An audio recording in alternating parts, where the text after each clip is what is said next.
अस्सलाम वालेकुम, मैं हूं आमिर खाकवानी। अपने यूट्यूब और फेसबुक चैनल में आपका खैर मकदम। पीडीएम हुकूमत को, पीडीएम की में शामिल सियासी जमातों को एक क्रेडिट जाता है कि उन्होंने हर किस्म की सियासी अखलाकियात, जमहूरी रवायात, कोई शराफत, कोई अखलाक, कोई वज़ादारी, असूलों की पाबंदी और उनकी पासदारी, उन सब के उन्होंने तहस नहस कर दिए, पर खच्चे उड़ा के रख दिए। मतलब सच्ची बात तो ये है कि पाकिस्तान में सियासत सहाफ़त में मुझे 27 साल हो गए हैं, एक तवील अरसे से हुकूमतों को हम देख रहे हैं। 90 के अशरे में मुशर्रफ के बाद और पिछले 4 5 3 4 यूनिवर्सों सबके बड़े क्लोजली वॉच किए हैं, लेकिन ऐसी मैंने नहीं देखी कि सियासी जमातें हुकूमतें कि जिन्होंने बिल्कुल एक मामूली सा भरम रखना भी गवारा नहीं किया था। जो आइन को, सब चीज़ों को उन्होंने इस बुरी तरह पामाल किया, इसकी हद नहीं है। और उसमें अफसोसनाक बात यह कि सारी कॉन्फ्रेंस जमातें भी शामिल हैं उसमें। जो बड़े दावेदार दावे करती थी, एएनपी या चकजई साहब और वगैरह वगैरह, सारे ये सब जो दावे करते थे सब बुरी तरह एक्सपोज हुए। अभी ताज़ा जो खबरें दो आ रही हैं वहाँ से, एक केपी से और एक कराची से, सिंध से, वो दोनों जो हैं उन्होंने इस बात पे तस्दीक की है कि इनको बिल्कुल इन्होंने आइन को तोड़ मरोड़ के रख दिया है और इनमें और किसी डिक्टेटर में कोई फ़र्क नहीं है। डिक्टेटर क्या करते हैं? जरा ज़ियाउल ने भी यही डिक्टेटर से उन्होंने हीले किए, चालाकियाँ की, चालबाजियाँ की, नॉन पार्टी इलेक्शन कराया और उसने कहा कि ये इस्लामी तरीका है। हालांकि क्या इस्लामी तरीका है, उसमें इस्लाम से क्या ताल्लुक उसका। लेकिन मकसद ये था कि जो बड़ी जमातें हैं, एमआरडी जो बड़ी सियासी जमात थी, सियासी इत्तेहाद था, उसकी जमातें उसमें शामिल ना हो सके। परवेज़ मुशर्रफ ने यही काम किया। उन्होंने नवाज शरीफ को बाहर भेज दिया, बेनज़ीर को वापस नहीं आने दिया, दोनों लीडरों को बाहर भेज किंग्स पार्टी बनाई, काफ लीग बनाई, और फिर एक और शर्मनाक काम ये किया कि पीएस पार्टी में से बंदे तोड़ के पेट्रियाट बनाए। सियासी वफादारियों को तब्दील किया गया, लोगों पर दबाव डाला गया। यही जनरल बाजवा ने सारे खेल खेले। पहले उन्होंने उसको पीएमएलएन को निशाना बनाया, फिर उन्होंने पीटीआई को निशाना बनाया। तो ये सारे ये बुरे डर्टी गेम्स सारे डिक्टेटर्स करते रहे हैं, मार्शल डिक्टेटर करते रहे हैं, या इस तरह के जो आर्मी चीफ करते रहे हैं, जो पॉलिटिक्स में बहुत इन्वॉल्व थे। लेकिन अब यही काम पाकिस्तान पीपल्स पार्टी कर रही है, ये काम पीएमएलएन कर रही है, ये एएनपी कर रही है, ये जेयूआई मौलाना फजल रहमान साहब कर रहे हैं, ये एमक्यूएम कर रही है, यही बाकी दीगर जो धड़े हैं रोज पश्तून कौम परस्तों के, वो सब यही काम कर रहे हैं। तो ये नहायत ही अफसोसनाक है और सच्ची बात तो ये है कि शर्मनाक है। अभी ये जो केपी से खबर आई, एएनपी के एक वज़ीर थे अदनान जलील, वहाँ पे निगरान काबीना में उनका वज़ीर हैं, वज़ीर सनत इंडस्ट्री। अब एएनपी ने समरी भेजी है बनवा के गवर्नर को कि इसको चेंज किया जाए, इस मिनिस्टर को हटाया जाए, इस पे करप्शन चार्जेस हैं या क्या एफर्ट्स और जो भी है। और एक मशीर खेल वहाँ पे थे मुतीला, जहाँ मुतीला साहब, मुतीला खान, उनको उनको प्रमोट करके वज़ीर इंडस्ट्री बनाया जाए।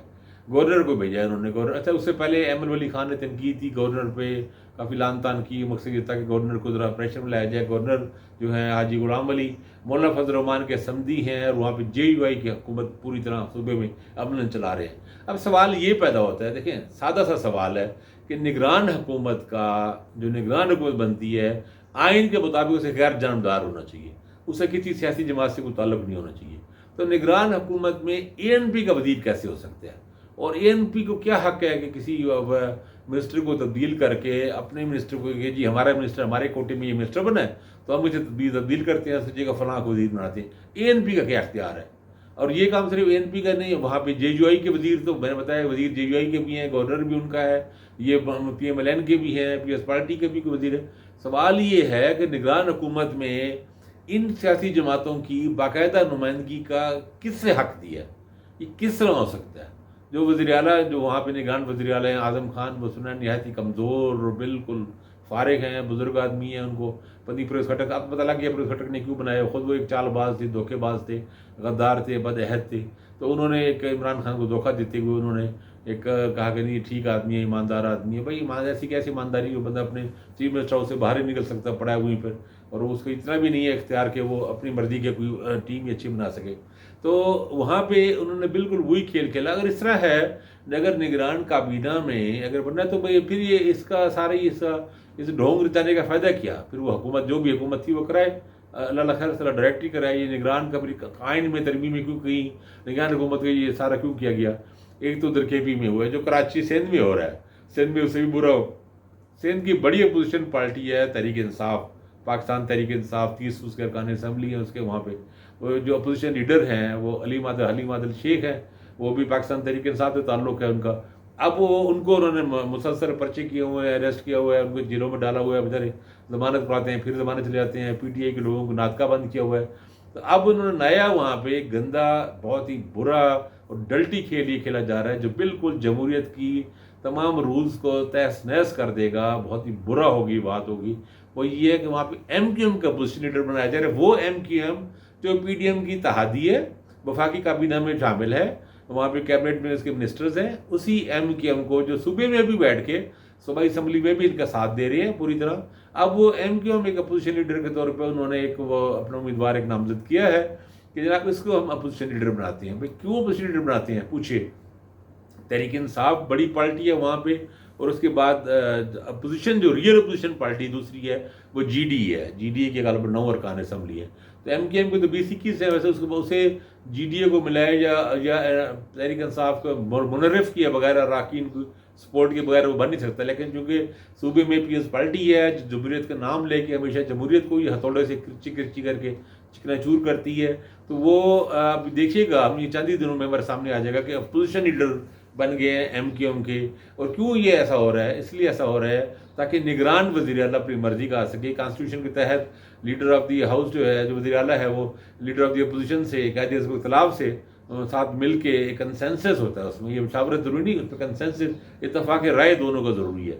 तो निगरान वज़ीर आला बनाएंगे अपना, और फिर आप देखिएगा कि सिंध में जो निगरान काबीना होगी वो भी ऐसी होगी कि उसमें 2/3 के करीब या 60-70% उसमें पीएस पार्टी के लोग होंगे, और उसमें 2-4 एमक्यूएम के लोग भी डाल दिए जाएंगे। और ये होगा कि बस वो इलेक्शन लड़ने वाले नहीं होंगे, साबिक़ अरकान होंगे या अरकान असम्बली के भाई भांजी भतीजे होंगे। तो ये एक पूरा एक ड्रामा खेल वहाँ पर रचाया जाएगा। मरकज़ में हम सब जानते हैं कि पीटीआई के एक मुनर्रिफ रुकन, एक रुकन असम्बली, एक लोटा जिसे हम कहते हैं आम इस्लाम है, राजा रियाज हैं। राजा रियाज हुए हैं, खुद अपने इंटरव्यूज़ में कह चुकी हैं, पहले भी कह चुके थे, अभी फिर कह रहे हैं कि जनाब उनको PMLN से वो टिकट उनको टिकटों की ऑफर हुई है। उनके घर के बाहर ही फैसलाबाद में बहुत बड़ा बेनिफ्लेक्स था जिससे मरीम नवाज आई थी, उनको रिसेप्शन उनको किया गया था, और ऊपर राजा रियाज की बड़ी तस्वीर के साथ ही।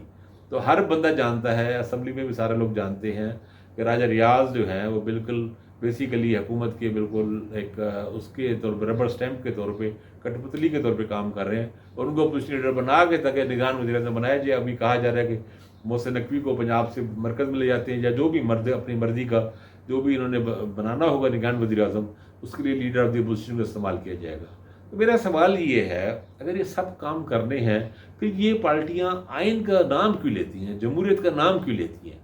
आइन की बालादस्ती या पीएस पार्टी के भाषण सुन लें, रज़ा रब्बानी के, फरोजुल्लाह बाबर के, शर्जील मेमन के, आसिफ जरदारी के, बिलावल भुट्टो की तकरीरें सुन लें, लगेगा जिस तरह जमहूरियत के पुतले हैं, ये पैकर हैं जमहूरियत के, कि इनमें जमहूरियत, आइन, कानून, असूल, पासदारी कूट कूट की भरी हुई है। और उनके रवैये देखेंगे तो बहुत ही बुरे, शर्मनाक, झूठे, साफ बिल्कुल द्रोहगोई से काम लेने वाले, सिर्फ मफादात के असीर, लालची, खुद गर्जी के जैसा कहते हैं कि गंदे शीरे में लिपटे हुए लोग हैं ये। तो ये बहुत ही अफसोसनाक खेल KP में भी खेला जा रहा है, उसमें सिंध में भी खेला जा रहा है, मरकज़ में भी खेला जा रहा है। पंजाब में तो खैर पहले ही खेला जा चुका है, तो उसमें गुंजाइश ही नहीं बची वहाँ पे। तो हम लोगों को हम सवाल ये है कि हम लोग क्या करें? आम वोटर हैं, हम आम कारकुन हैं, हम लोग क्या करें?